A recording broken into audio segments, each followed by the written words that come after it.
just like that.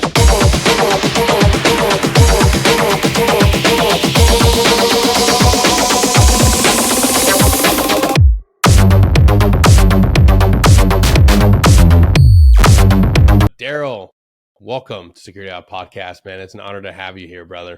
Yeah, it's an honor to be here. I feel privileged, so thank you for the opportunity. Absolutely, man. Just like we started talking earlier, one of the most important things that we can do for the next generation of great Green Berets, paratroopers, Rangers, or Navy SEALs is to share our story. Everybody can relate. When we were coming up, I know that I read tons of stories of Vietnam Green Berets that gave me that little idea that maybe I could do this, maybe I could be part of this great brotherhood. And if we don't do that, if we don't share our great stories, how are we going to inspire next generation? So I'm proud to be here to dive into your book, Grit to Glory, a Green Beret's journey from West Virginia to the streets of Baghdad. And I can only imagine that it was really tough to grow up in West Virginia. Yeah, it was, man. It was a tough. Definitely came from humble beginnings, like a lot of guys. Actually, we were off the air, and I was telling you that I was recently in Fayetteville, North Carolina, for Tom and Jen Satterley's All Secure Foundation, one of their events, where they help special operators. And I was just sitting there amongst my people, which really made me feel at home. Active duty operators, retired operators, their spouses, man, I just felt I was just so much at home. But I sat there and listened to the whole weekend, and I kept hearing about trauma, childhood trauma.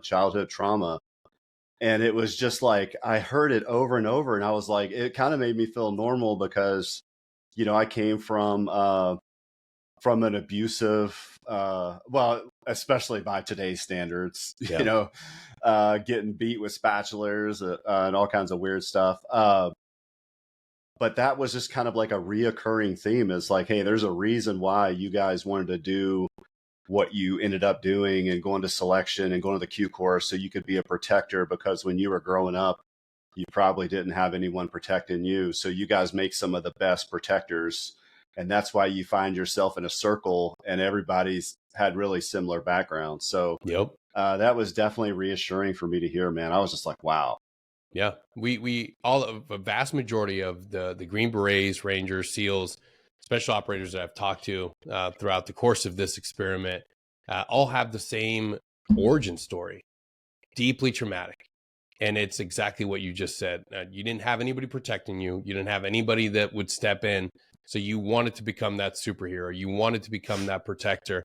And there's no reason why we gravitate to trying to look and act like we're the hardest, meanest motherfuckers out there.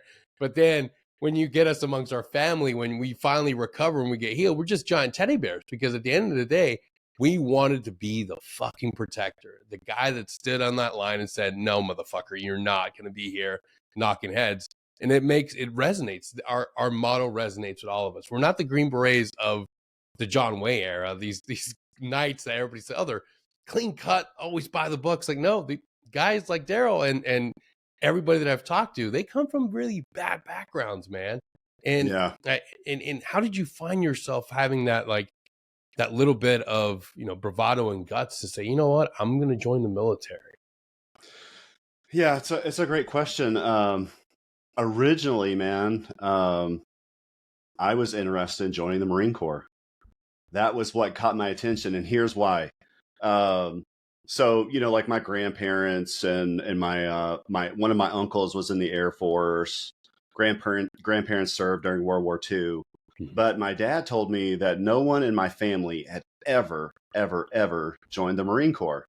So I was like, this is my chance to kind of make my name here for my family, part of the legacy. Like, I could be the first Utt to go join the Marine Corps. So I was one of those kids running around in high school with the high and tight, wearing the red Marine Corps recruiting t-shirt, had the cool sticker on the back of my car. This is like years before joining, but I thought I was already assimilated in a way, at least for the cool stuff and for the attention. But, and actually I went down that road, dude. I went down the road. My dad was like, hey, if you do join the service, why don't you try to learn a skill? So that way you can go in, learn your skill, get college money because, you know, we were poor as hell, dude.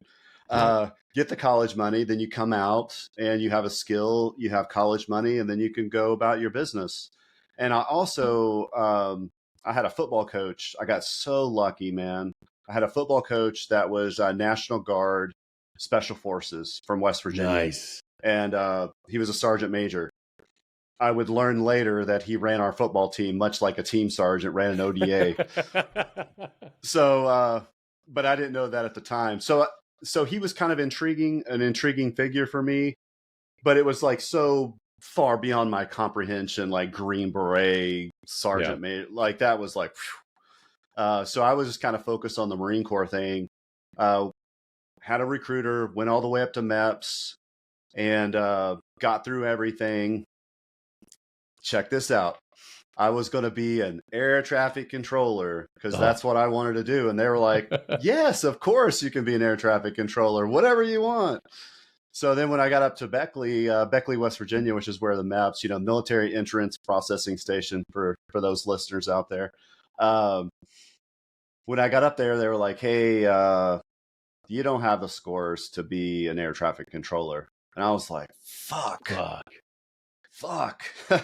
And I was like, well, okay, what do I get to do then? Like, what do I have the scores for? And they're like, well, let me tell you something. Let me tell you what. How bad do you want to be a Marine? I was like, I want to be a Marine really bad. Like, yes, sir, I want to be a Marine. It's like, okay, so you want to be a Marine really bad? Yes, sir. It's like, okay, well, this is what we're going to do. We're going to do an open contract. You go to Parris Island, and at the end, the Marine Corps will decide what job. And I was like, oh, okay. And then in the meantime that this is going on, I didn't know it at the time, but they had found a cyst in my wrist. No big deal. It was just, you know, I'm not a medical guy. So, I mean, actually they cut it out. It's back again, but non-cancerous, all that. But they found this cyst in my wrist. So they were kind of going back and forth behind the scenes on this cyst. So this guy was pressuring me, be a Marine. And I remember something my dad had told me. If anything is different besides you graduating high school, being an air traffic controller, you know, if anything changes, call me. I was like, okay, I got you, Dad. So I ended up calling my dad. He didn't want me to call my dad. Like, he gave me a lot of pressure. He's like, well, why do you need to call your dad? You said you wanted to be a Marine. You're a man, right? You're getting ready to, you know, blah, blah, blah. So I got on the phone with my dad and I said, hey, Dad, I don't have the scores. And he's like, okay, so what does that mean? And I was like, well, they said I could be an open-ended contract and they would tell me what I was going to do at the end of boot camp. And he's like, Darrell, that could mean very, very many things. That could mean that you could be a cook on a big ass Navy ship. And I was like, fuck, no, I don't want to do that. And he goes, well, you don't want to do that open-end contract. So he got my mind right. And then I went back in the office. I was prepared to stand up for myself. And then the argument was over because the guy was like, hey, we got your physical back. There's something wrong with your left wrist. You have a cyst. You're going to have to get that removed before you join. So I was like, okay. And then I left Beckley, went back home to Huntington, West Virginia, which is where I'm born and raised. And once I had some time to kind of soak it in and then get my surgery, get the cyst removed, heal up, all that stuff, I was able to think through things. So I was like, they fucking lied to me, man. and I say this, like, no disrespect to the Marine Corps, because I love the Marine Corps, man. Those are some badass fucking dudes, some badass chicks. Like, I got nothing but love and respect for my Marine Corps brother and sisters. But I'm just telling you my experience all the way back in like 1989, 1990, they kind of fucked me. Yeah. So I didn't join the Marine Corps. I ended up joining the Army. And man, best decision, you know, because look at where I ended up, my career and all the things that I got to do. So I know that's a long-winded answer to your question, but no, it's I was perfect, initially intrigued by, you know, the Marines, and then my football coach, because my football coach was able to take me up to Camp Dawson, West Virginia, which is, you probably well know, where Delta runs selection. And we got to be practice dummies for the National Guard drill sergeants. Nice. We were practice dummies for them before they went to like their summer, basic training and got to smoke all their trainings and stuff. So we got to experience it a little bit, and it was such a great experience, man. I'm very thankful that I had my dad and I had my football coach. Yeah. That's the importance of having male role models, man. I can't stress it enough. When guys get out, everybody goes to the identity issue, but one thing that we don't focus on is like reintegrating in the community, establishing yourself in sports, being a coach. Like if you got kids, it's a no-brainer. Being able to be that great mentor for another, generation of great Americans. That's the thing that like it always falls into the radar, but now more than ever we need it. Like just think if you didn't have that National Guard, sergeant major that became a high school football coach there to support you and kind of mentor you along like that. It's a dying breed, man. Big, yeah, it really like is. alpha males that are willing to, devote their time, because tons of kids are growing up without dads. And the more we just kind of kick that can down the road, the more youth are going to continue moving along this line of just saying, man, fuck it. I'm not good enough for anything. Like it's a big role that we all need to step into, however we can find ourselves. And I know it takes a lot of time and effort, but man, being that role model for a young up and coming teen kid that like doesn't know what he's going to do, maybe looking at the military, that's a huge part of like why National Guard is such a vital aspect of our soft forces, man. Like every day when they're not at drill, they're a walking billboard, man. So yeah, kudos to that guy and every other individual out there doing the same thing for the next generation of dudes. Yeah, man. And that was really one of the things that that drew me to writing the book. And actually, I didn't want to write a book. It wasn't even something that crossed my mind. You and I both lived this life, quiet professional, all that type of stuff. So it was something that really hadn't even crossed my mind. And I'm a guy that loves to give shit to our Navy SEAL brothers, because they're always writing books and they're doing movies. And I jokingly say that the Navy SEALs are the Kardashians of the special operations community. So, and that's healthy, man. Just like I said with the Marine Corps, I say that just kind of in jest, talking a little shit. I love the SEALs, man. I think they're badass dudes and badass chicks. Nothing but respect and love. But that's how the game is, man. We talk shit, but it wasn't even in my mind to write a book until my very, very first podcast. And I think it was back in maybe the spring of 2022. And even this is kind of a humble story, but my Special Forces team leader, who's now an instructor up at West Point, he knows a guy, his name's, you probably know him too, Ryan Fugit. He runs Combat Story. That's his podcast, and it's a successful podcast. And I reached out to my old team leader and I said, hey, can you get me in touch with Ryan Fugit? And he's like, yeah, of course. So I got on the phone with Ryan. I said, hey, man, I just started working at the National Medal of Honor Museum Foundation, Chief of Operations. Our CEO is kind of an interesting dude. He's a Naval Academy grad, MIT grad, Navy SEAL, and a fucking NASA astronaut. Go figure, right? I was like, hey, you probably want this guy on your podcast, right? And he's like, oh yeah, man, he'd be a great guest, of course. And I was like, okay. So I was just trying to set my boss up. Like, I had no interest in being in the podcast. Never been on a podcast. And then Ryan was like, hey man, actually, I've heard your name a lot. 10th group guy. And I was like, yep, 10th group guy. And he goes, I'd like for you to be on the show. And I was like, no way, man. He goes, dude, seriously, I've heard your name before. I'd like for you to be on my show. So I went on Ryan's show, did the episode. And afterwards, he's like, dude, you got a lot of really badass stories. I talked to a lot of people. I talked to Delta dudes, SF dudes, Rangers, pilots. Like, you got some really cool ass stories. You should consider writing a book.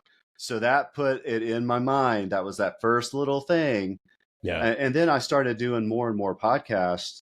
And I would say 75, 80% of the time, the guys would say, hey, dude, you should write a book.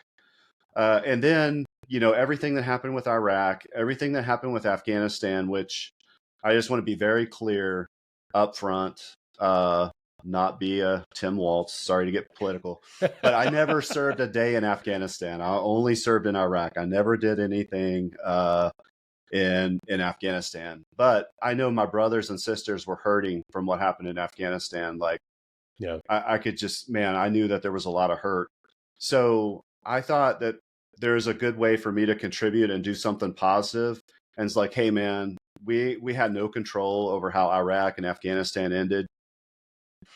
But I know that I learned some really valuable lessons. And I'm not just talking about cool shit like, oh man, check out this cool mission that we did back in the day, back in the gunfighting days or Wild Wild West. Like, no, man, I really learned some valuable lessons, not just cool shit, but get punched in the face type shit. Yeah. And you got to put your big boy pants up and you got to man up because no one's coming to help you. You got to help yourself.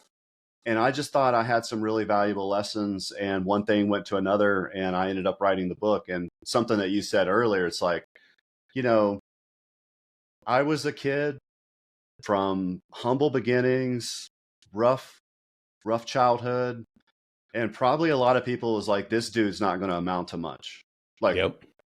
it's just true, man. It's like, I don't blame those people for saying that, but I would say a lot of people were like, man, this kid's not going to amount to much, if anything. Yeah. And I was able to do it. I was able to go to really high levels, not only just in the military, but on the executive side as well as the chief of operations. And I want this story to inspire, hopefully, if one person reads my book and they're like, man, if that fucking dude from West Virginia could do it, just with, you know, kind of having a stubborn hard head, not quit, like they're going to drag my fucking dead body out of here, then I can do it too. Then it's like success. And something we talked about earlier too, you know, a lot of guys are a little sensitive to people writing books or getting their name out there, or maybe doing podcasts and sharing stories and interviewing guys, talking to guys. That's just the nature of the beast. And like you said, you know, I'm probably going to have to deal with it. But there are a lot of haters, man. Sometimes we're our own worst enemy. But man, I'm with you. I think we got to tell these stories. We got to capture these stories. Because just like you, man, I grew up reading about the Rangers and the Lerps and Green Berets in Vietnam and the movies. Like, those things matter. I don't give a fuck who you are. Those things matter. It absolutely does. And you said something I want to reiterate. It's that grit that it's missing in our American culture right now. The ability to look at an obstacle, an arduous task, and say, I'm going to fucking do this regardless of how difficult it may seem. It may seem impossible. And you'll always have that voice telling you, you can't do it. You can't do it. There's that little voice that you have to fucking hold on to and amplify. I can do it. Every day in selection, every last one of us that made it through there had that same fucking loud voice saying, you're no good. You can't make it. But you had that little voice that said, you can do it. One more day. I'm so glad you brought up selection, because I know I'm going to share a story with you, and I'm going to know that you either felt the same way, you either saw the same thing, you experienced the same thing. And hopefully this could be powerful for folks out there that are maybe considering joining the Army or going to Special Forces Assessment Selection, or, you know, the Marine Raider, their fucking pipeline, whatever. But I know when I got to Special Forces Assessment Selection, I'd been in the military. I was an infantry guy. And we got to talk about, because I was just listening to you and Earl Plumley, who I fucking love, man. Earl Plumley's one of the funniest fucking dudes. So good, man. Yeah. I wrote a couple of notes down that I wanted to circle back, but we need to talk about how I ended up in my group, because you guys were talking about that. And that shit made me laugh. So I have like 3 notes that I want to cover, hopefully at some point. But yeah, I want to Special Forces Assessment Selection, 6 years of infantry. I was a staff sergeant when I went to, I'm pretty sure I was a staff sergeant when I went to selection. But I remember showing up, dude, and like looking around, I was like, holy fuck. There was some dudes that looked like NFL-sized football players. And then I was like, oh shit, man, this dude looks like the Swede from Heartbreak Ridge, you know, the dude that was like fought Clint Eastwood. Yes. I was like, this fucking dude's the Swede, man. And then there's some dudes over here on this side that were like those fucking strong, wiry, like jackrabbits, man, Yep. that would just run like fucking 11-minute 2 miles and shit. And it's like, holy fuck, man. Like, I'm not in the category with the NFL football players. I'm not over here in the jackrabbit pile with these dudes that are running 11-minute 2 miles. I'm just like, I had Yeah. imposter syndrome so bad. And I was like, man, I'm just a normal dude. Like, I'm kind of an infantry knucklehead kind of dude. Yeah. Like, Yep. how am I going to do this? But I think this is something that's, it's hard to measure. And you see it with professional sports when they're drafting football players. Tom Brady's a great example. It's like, man, it's hard to measure what's in that fucking dude's heart and his So brain. true. And if you got a guy that really like refuses to quit, like, hey, I'm not quitting this bitch, they will have to drag my fucking lifeless body out of here. That's the only way they're getting me out of here. Because another thing, and I know you probably remember this as well. You would go to bed at night and then you wake up in the next morning and there's a bunch of dudes missing. Yeah. They would wait until the middle of the night so there'd be less shame. Yes. And then they'd say, hey, I'm tapping out. And a lot of those guys that tapped out, man, were those big, strong ass dudes. So I'm so glad that I didn't listen, to my mind and that imposter syndrome. Yeah. Because a lot of those guys didn't make it, bro. Dude, it's Did same you have thing. that same experience? Absolutely. I remember one at the same situation. I looked across and you see, I still remember this guy. I can't remember his name. Yoked out, huge white kid from Utah, just a beast. And I remember he was always ahead of me on the runs, always ahead of me. I'm like, fuck, dude, like this guy's built to be a Green Beret. And then we got to the obstacle, the Nasty Nick. And this dude is just crushing, gets up to the tallest obstacle. And it's that confidence one where there's no netting and shit. You just have to skip across all those logs and you're fucking high up. Motherfucker eats it. Falls all the way down. Boom. I'm the next guy. Fucking get up there and just go across. I'm like, shit. Okay. And that's when I realized it ain't about how fucking big you are. It ain't about how many fucking muscles and like how if you look like Arnold Schwarzenegger, is if you're gonna get back up from something like that and get back on that obstacle. And I realized I look down and he gets back up. He's not hurt, but he just walks off. It was like that was it for him. Just that was it. And then that's when I realized, okay, I'm willing to die for this shit. I'm not going back to the 82nd. I'm not walking into that company area with my head down low saying an obstacle fucking beat me or defeated me. And the other great thing was just being able to look to your left and right. And I went with a lot of guys from the 82nd and realizing like, okay, like I'm not going to quit. If that guy continues going, I'm not going to fucking quit. Like, and you see guys drop off. It's like, okay, that dude quit. I'm not going to quit. And you just continue pushing through. And that little bit of like positive voice in your head is such a huge thing. Like the negative one's going to always be there if you come from a background like ours. Everybody always told you you're not going to amount to shit, but you got to amplify the little one, the little voice, and maybe I got it. Like, that motherfucker quit last night. Not me. You gotta be positive, and you gotta say like, man, I'm built different. I'm going to do this. Yeah. And I think another thing that I saw there too was having a strong why and having a strong purpose. Because I felt like in my mind I wanted to be a Green Beret for the right reasons. Because I wasn't really exposed to Green Berets. My first duty station was Fort Ord, California, light infantry. And then I went to Fort Lewis, and we were right beside 2nd Ranger Battalion. Mm-hmm. I had the fucking slightest idea 1st Special Forces Group was up there, dude. I never saw those cats. So they were like invisible to me. I saw 2nd Ranger Battalion. Those dudes were fucking impressive. But I didn't know 1st Group existed. Then I got to Fort Campbell. And where I lived on post to where I worked, I was a Rakkasan. I would drive by the ranges and 5th Group was always out there. And in my eyes, or in my mind as a young infantry dude, I didn't know there's fucking, 50, 60 ODAs at 5th Group. Like, I thought it was like the same dudes out there training all the time. I was like, man, these dudes are intense. They're always shooting, and they had boonie caps. They weren't wearing all the battle rattle that we were. So my why and my purpose, I was like, man, if I'm going to go to combat, I want to go with the best of the best. So I felt like I had a strong why and a strong purpose on why I wanted to be a Green Beret. And I'll tell you, man, I know you saw this as well, or you heard this.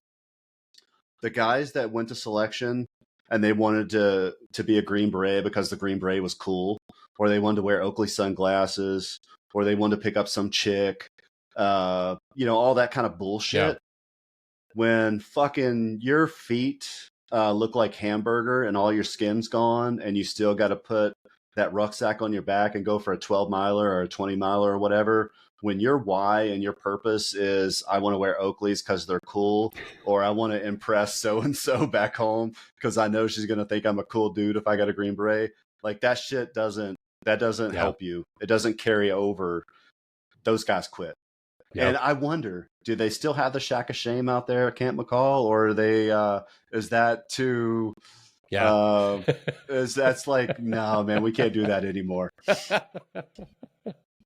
Dude, it's funny you bring that up, because that's something that I realized too. It has to be a deeper, like I get messages on my inbox or social media, and they're like, it's always a like superficial reason as to why they want to be a Green Beret. And it's like, man, like it's a calling. Like I'm willing to help anybody, like, but it's not for Instagram. Like you're not going to do this career so you can look good on Instagram. Years later afterwards, then you can post and reminisce of the times. But let me tell you, man, like you walk into that team room and you're walking into one of it is the most humbling experience for any human being, walking in there and realizing, oh fuck, these dudes are about that life. Like if you're not killing yourself every day through your training and your selection because you want to be with the very best, like don't go into the pipeline. Like you should have this drive to be better and achieve something that's greater than anything you could ever dream of. Not because you want to wear Patagonia uniform and you want to wear a cool guy kit, like that shit. I don't want to blouse my boots. I want my blouse to be out there. Yeah. Like I know for me, I wanted to be with professionals, and I saw the best guys from my company, all of them would go on through selection. Every one of the guys that I looked up to or wanted to like work with, everybody always knew that it's like, okay, you come here to 82nd, get your associate's degree in combat. And then if you want to be a professional and get that master's and doctorate, you got to go to selection. Yeah. There's no other way. Dude, I got to say something about the 82nd, because when I was listening to you and Earl Plumley talk yesterday, you said something that I never fucking heard before. I spent 26 and a half years in the Army and retired back in January 2017, and still pretty much been, linked and associated with the Army. My son's in the Army now. But you said a term that I'd never fucking heard about the 82nd, and it really blew my mind. I was like, how did I miss this? I mean, I was never part of the 82nd, but you said double aces, like those double aces on your sleeves. And I was like, dude, that's cool as hell. How did I not hear this? It's like, well, I guess I wasn't part of the 82nd, Shout out to my old platoon sergeant. I love it. Yeah, man, my platoon sergeant Mac, I'll never forget that guy. And it's funny. You think as your platoon sergeant, like that, the most mature, amazing NCOs, and you reflect back now, Mac was in his 30s. And we looked at this guy like the most professional and like know-it-all, like, oh, this is God talking to us. I'm like, fuck. He was trying to figure shit out on the fly too. He was just a 30-year-old man in combat with a bunch of fucking kids. But I never forget that. It's like, you get back from this trip, you're going to have those fucking double aces. You're going to be somebody. Like, continue moving forward. Like, it's not about just fucking being here and like, hey, great. If you want to do this for your career, be conventional. But that man and every other great leader I ever had, they always wanted you to do something better. Reach for something higher. Even if they never went to selection, even if they never aspired, they didn't want you to just sit there and just be an average. 82nd cat, the average guy. Yeah. Yeah, but that was cool as hell, man. When I heard the double aces, that was really neat. Yeah. Yeah, I'm very proud of being able to have that lineage, man. I talk about it all the time. Like 18 X-ray, I have so much respect for those cats. Like you come off the street and you go into this life, fuck yeah, tough. Dude. Like that is fucking hard. But coming in from the active duty side, being an infantry cat or being a petroleum supply specialist, like that also takes a lot of fucking guts, because everybody's gonna doubt, every motherfucker's gonna doubt you. And when you go to selection, a lot of those dudes are gonna be like, he's gonna be back in like 3 days. Like, that's a lot of fucking that's a lot of hate. That's some negativity to push. It's a lot of pressure too, man. It's a lot of pressure for sure. Yeah. What was it like for you when you finally decided to say, like, okay, yeah, I've had enough of the light infantry world. It's time for me to go. Yeah. It's interesting. In July of 1995, I was with the 101st. I was in the 3rd Battalion, 187th Rakkasans. July of 95. I always remember this because my son was born July 1st of 1995.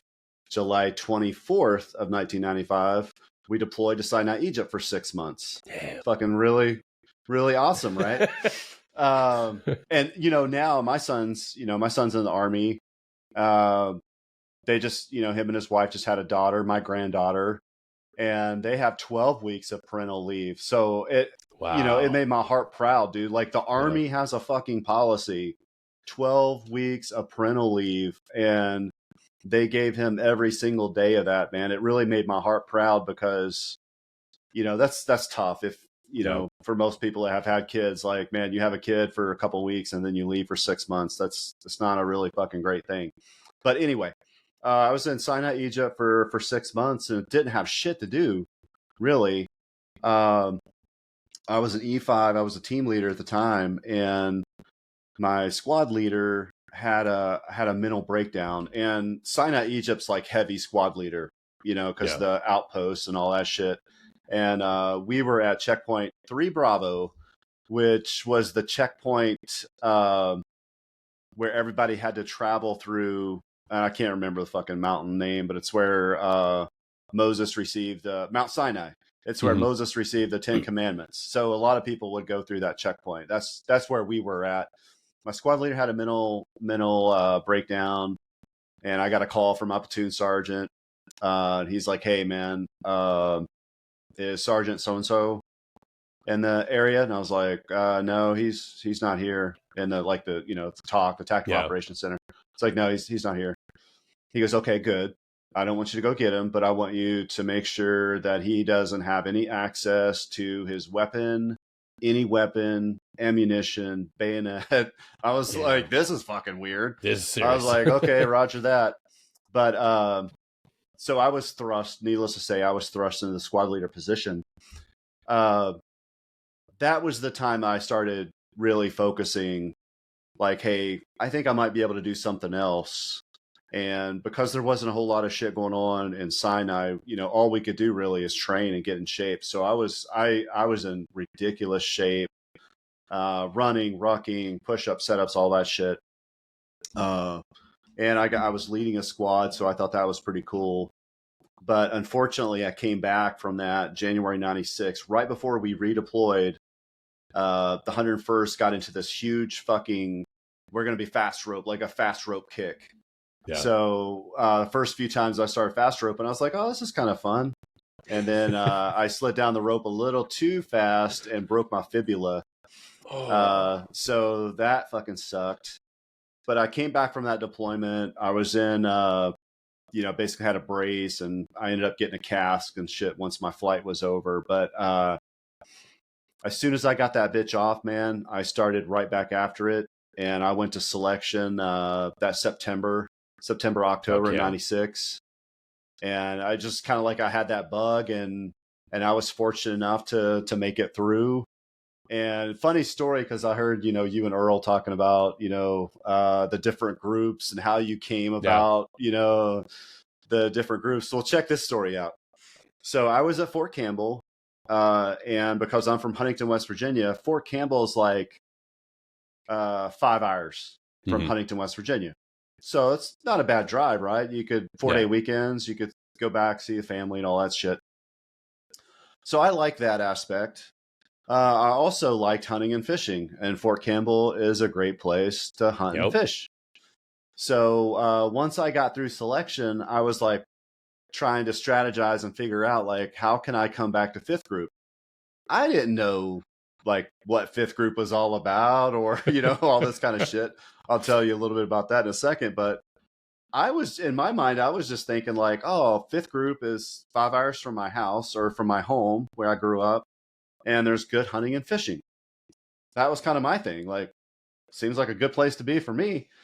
Yeah. So someone, you know, those lawyers in the ranks, they were like, oh, dude, what you need to do before you go to the Q course, you need to go make an appointment to see the fifth group command sergeants major, and make an appointment and get a letter of acceptance.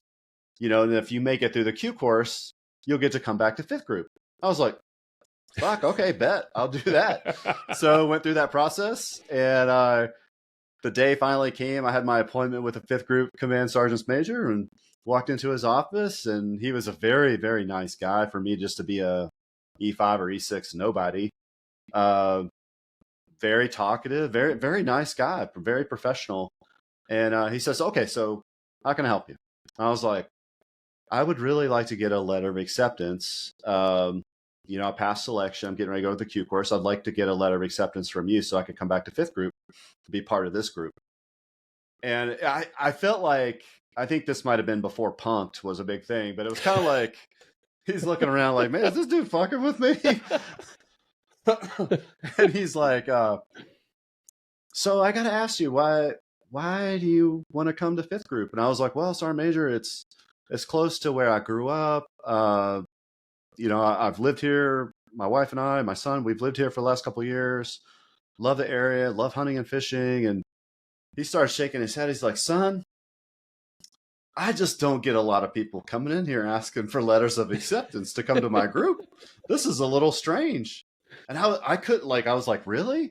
Yeah. He's like, well, I don't know if you know the places that we go, but there's typically no women and no booze. And that's kind of two things that, and I think this goes back to the why and the purpose. Yep.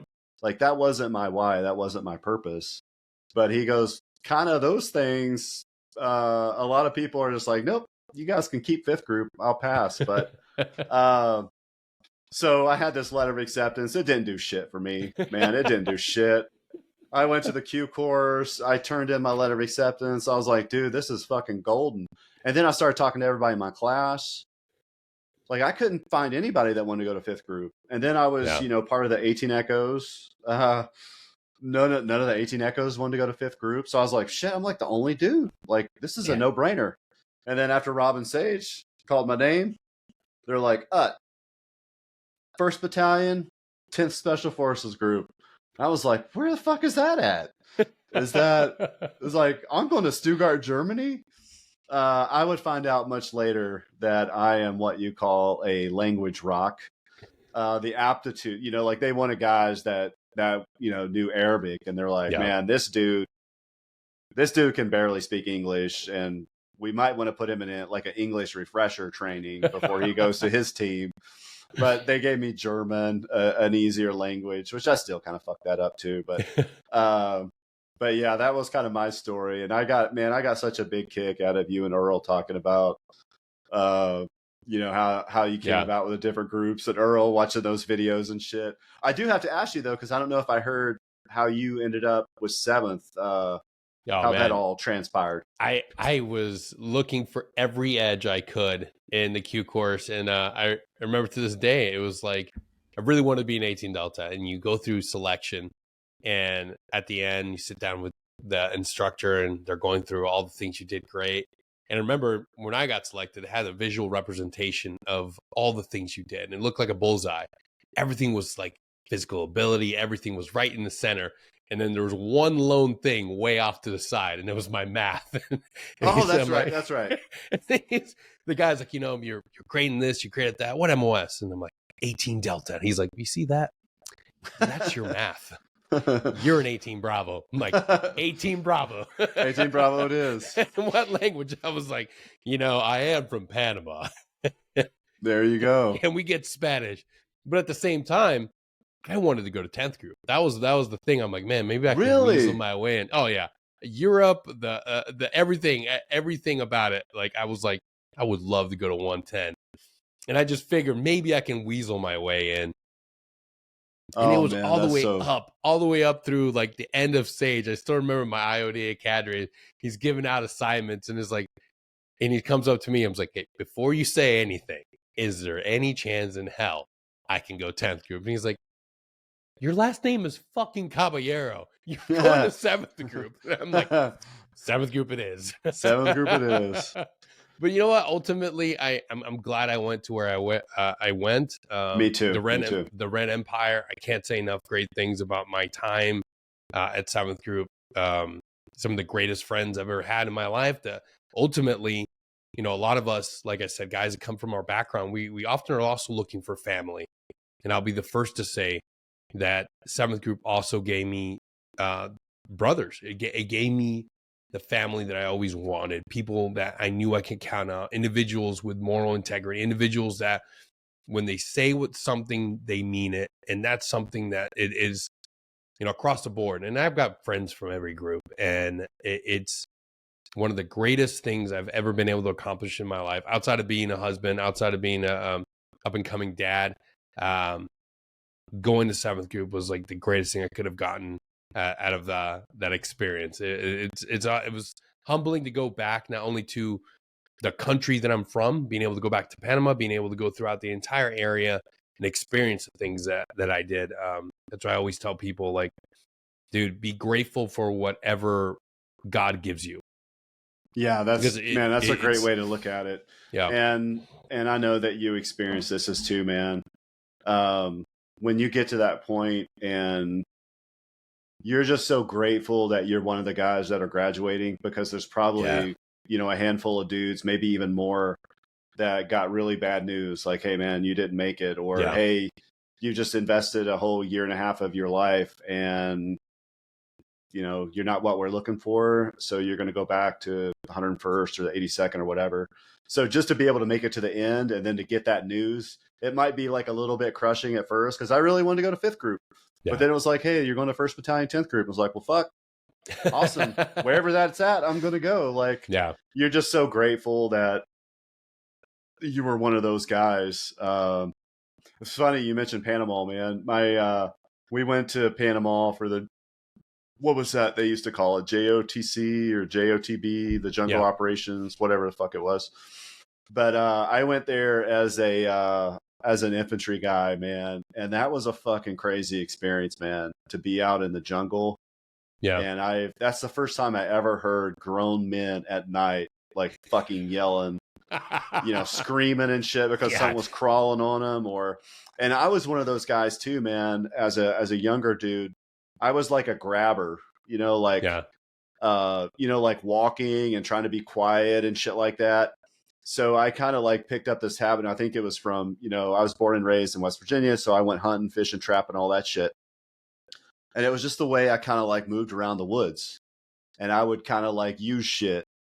And in Panama, man, you cannot fucking do that shit because I think it's called black palm or whatever. It's like those big ass fucking needles from the trees. Like the first time I went and did that, I was like, oh shit, I'm not doing that again.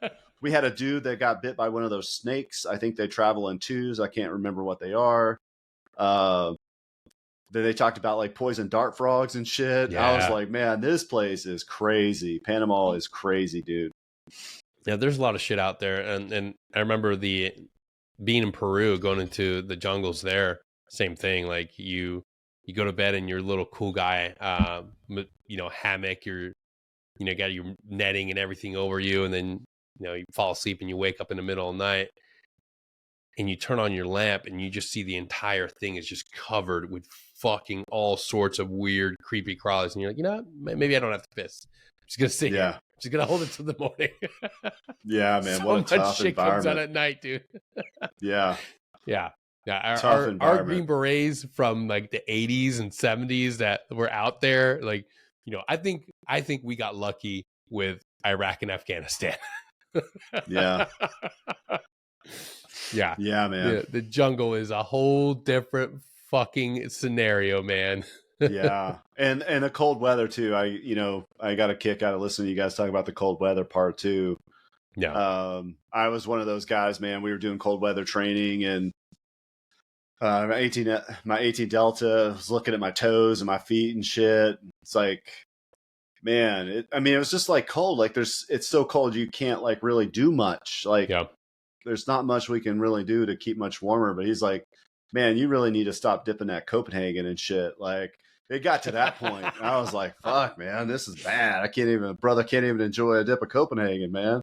Yeah. But yeah, that dude, the jungle, the cold, man, that's a whole different animal, trying to fight in that shit. Fuck yeah. The next generation warfare. Yeah, those guys are gonna have a tough one, and if they find themselves back in the jungle, good luck, boys. Yeah. Especially with all this shit going on with drones and stuff too, man. Like Russia, man. Ukraine is like, man, they're killing dudes when they're trying to take a dump out in the woods and stuff. Dude, we are so fucking lucky.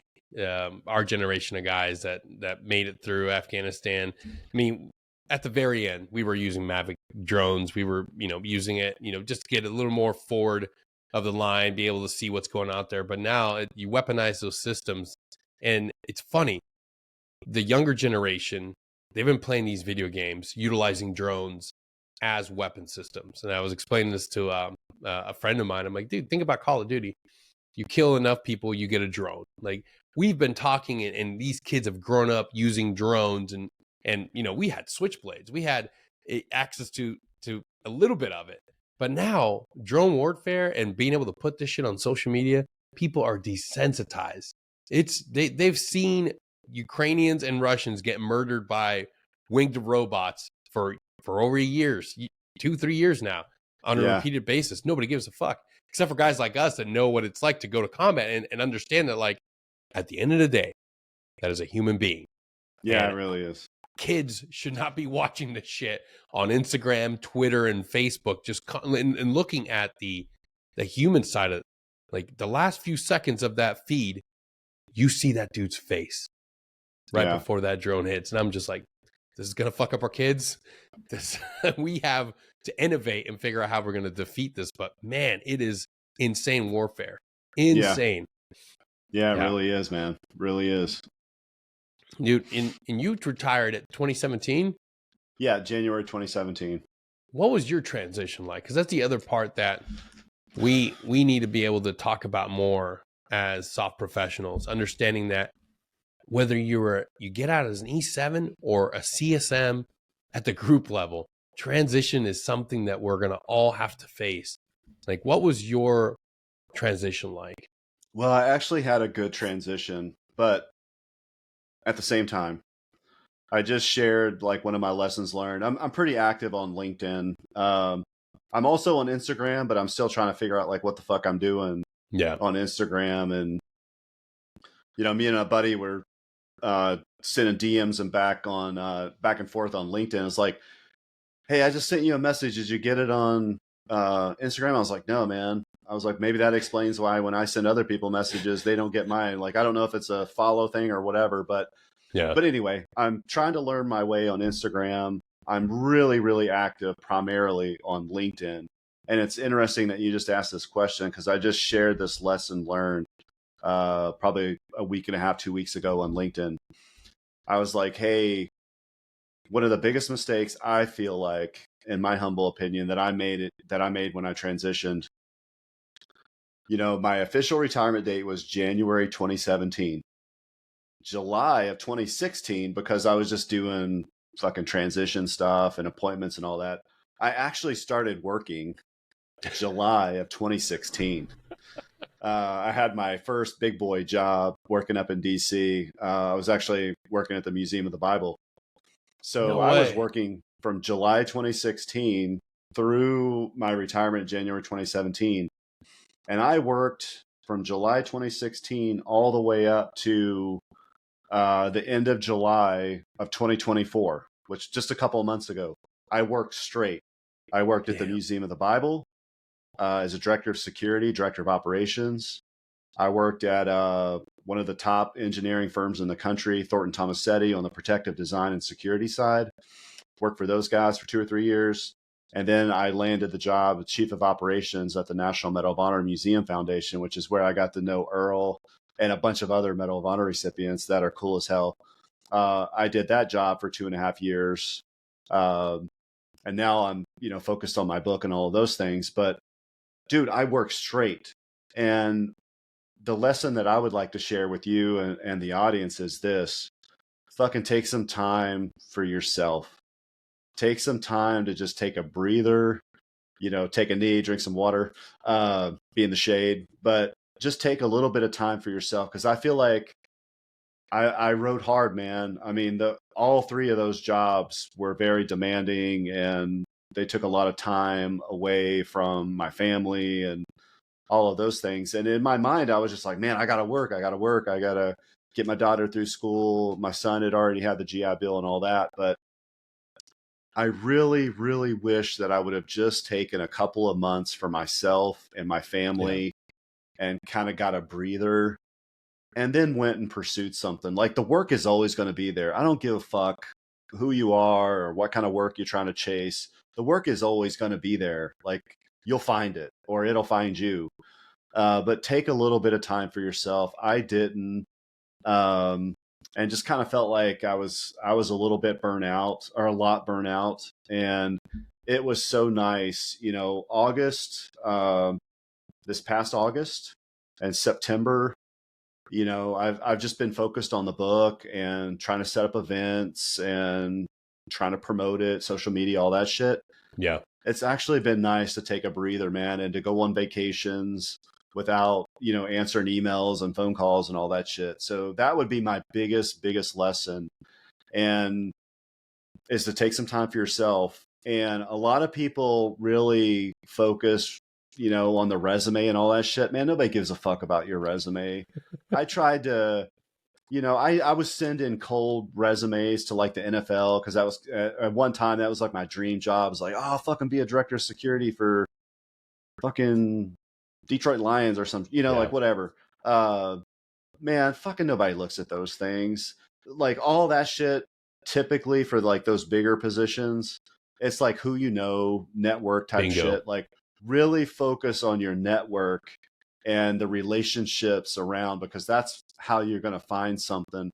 All three of my jobs that I got post military, well, that one was kind of, before I left the military, but all three of the jobs that I got was a result of someone that I knew, networking, talking to people on the phone, all that type of stuff. It wasn't because, I spent $3,000 on a resume or some other bullshit. Like, there's a lot of scams out networking. there.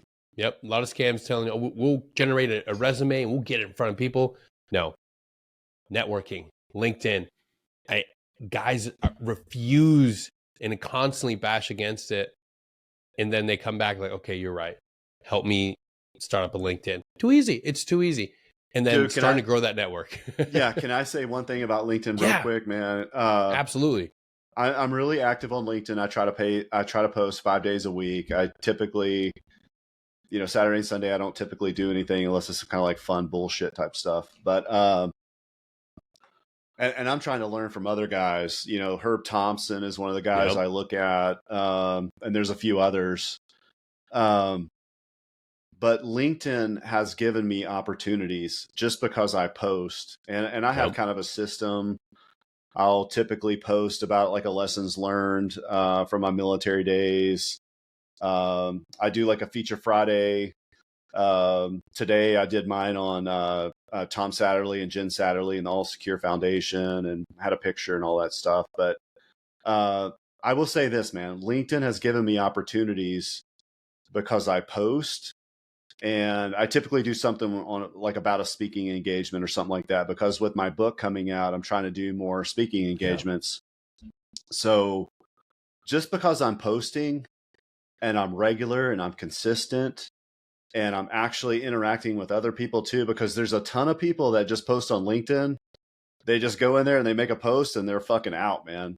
They don't, and that fucks up the algorithm. Like, they don't, like, their stuff's not as effective as the person that's actually interacting and doing it right, or at least what I consider doing it right. I mean, anybody can just go post and then fucking drop, step away from it. But because I've made some of those posts about speaking engagements, I've had other people reach out to me and say, "Hey, Darrell, we need a keynote speaker.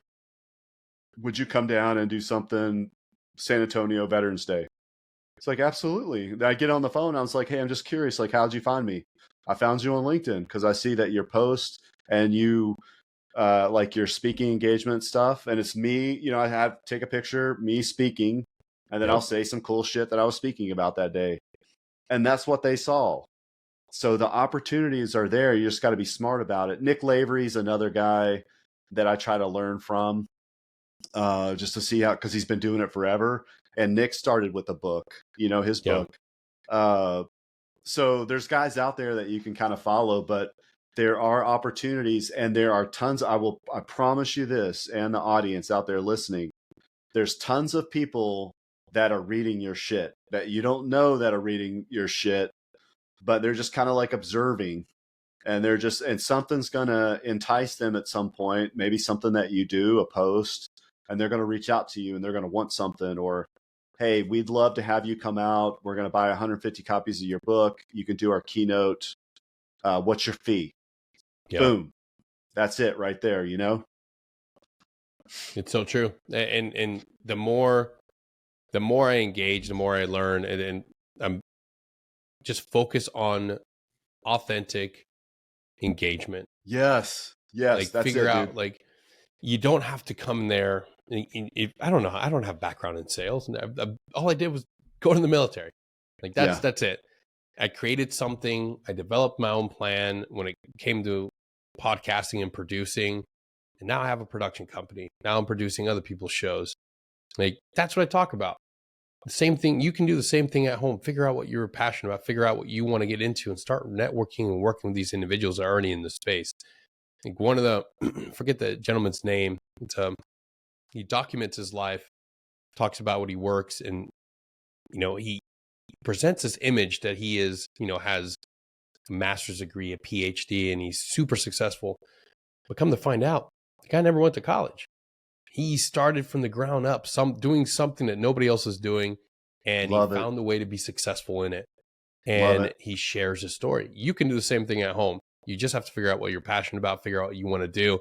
And here's, again, another plug for an organization that will help you. When it comes to transition, you don't have to do it alone. When you get to the time when you're starting to look at being able to take advantage of programs, look up the Honor Foundation. Start taking advantage of these programs that will help you transition, and they will help you set up your LinkedIn for free. You don't have to pay anything. There's people out there that will market themselves as a LinkedIn guru. You don't have to pay them. Don't go for those people. Just go to their place, go find resources that can help you with the entire transition process, such as the Honor Foundation. They help me. They help tons of individuals that have come on the show. So figure out what you want to do, but then actually take some time. Like that's the one thing that not enough people are saying. And I'm so glad you brought that up. Take some friggin' time. You've got to figure out how to be, a full present father, husband. Take a knee, relax. You owe it to yourself. Yeah. And I'm so glad you brought up the Honor Foundation too. They've changed since, I've retired, and I don't know if the names, I think the names changed, the one that I went through, but I did go through something similar to the Honor Foundation, and I'll never forget this, man. I thought this is kind of important too. It's an important point, as a learning point. So I was working with a gal, and we were going back and forth, and she was going to help me with my transition and doing interviews and all that shit. And I did all the tests, and then finally she had some feedback for me, and she said, "Darrell, I don't want you to take this the wrong way, but do you know what self-deprecating is?" And I was like, not really. Not really. It's a fucking big ass name word. And she said, "Hey, I get the humble part that, Green Berets are humble, but it's almost like too much. It's too much the way you are. Like, I think it's cool in a way, but it's too much, because here's the thing, Darrell, you're getting ready to transition and you're going to be on the civilian side. And you've been around guys that, can like look at your uniforms like, oh, Green Beret, or, Special Forces, Ranger, Airborne, blah, blah, blah. You can look at someone's uniform real quick and kind of do an assessment, or you've served with that person and you know what they're like in combat, like your reputation. It's like, okay, well, those guys aren't going to be there. You're not going to be wearing Special Forces, Ranger, CIB, all that shit. So you can't be self-deprecating. You can't be so humble, because you're talking to someone that doesn't fucking know you from Adam. So you Yep. got to know, you got to be able to sell yourself, and those skills that you had in the military, how those translate to help them. How are your abilities going to help their company? You need to be able to articulate that. And if you're just Mr. Humble Guy, and it's just like, hey, you're the gray guy, like, that shit's not going to work on the civilian side. You got to fucking come out of your shell. You got to be able to sell yourself. And that was a big learning point for me, dude. That was a big one. That's a huge one the guys need to understand. It's once you transition out, you have to be able to sell yourself. You have to be able to tell, that provider, that hiring manager, who you are and what you're about. Like, you have to be able to talk about yourself. And it doesn't have to be from a place of, like, boastfulness and ego driven, but yeah, be proud of what you've done. Be able to translate that on paper, because that's how you're going to get the job. No one's going to walk in there and just throw it at you if you don't talk about yourself. You got to get comfortable doing it. Yeah, for sure, man. For sure. Darrell, it's been great having you on the show. Again, what's the name of the book? So the name of the book is Grit to Glory, A Green Beret's Journey from West Virginia to the Streets of Baghdad. It's primarily focused on an 8-month rotation from January to August 2006 that me and my team were in Baghdad. And what's significant about that time period is, for maybe some that don't know, in February of 06, a Shia shrine was bombed by Al-Qaeda, and it ignited a civil war across Iraq.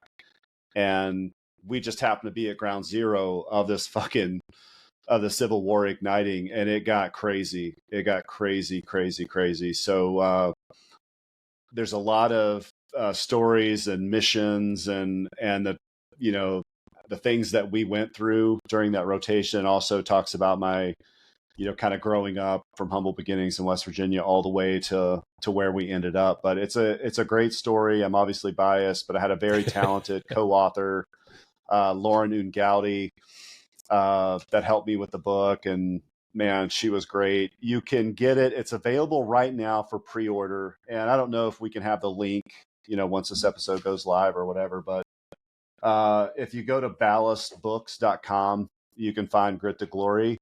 And if you buy it now, if you pre-order it, you're going to get a signed copy. You'll get one of my Special Forces coins, and you'll get it before anybody else. You'll get it on November 11th, so a little over a month away. It's going to go public on the 26th of November. So the pre-orders, you're going to get it a couple of weeks. So that's for pre-order. Once it hits on the 26th, it'll be available, Barnes & Noble, Amazon, all that shit. Nice. Another thing, if there's any San Antonio listeners or anybody that wants to join, we're doing a launch party, a book launch, November 20th from 5 to 8 p.m. in San Antonio, Texas at Long Tab Brewery. Oh, shit. Excuse me. It's a brewery that's owned by a fellow Green Beret, Dave Holland. If you know Dave, I don't know if you do or not, but he was one of the early guys into Afghanistan. I think he was over there in 2002. But him and I are pretty good friends, and we're going to have a great launch.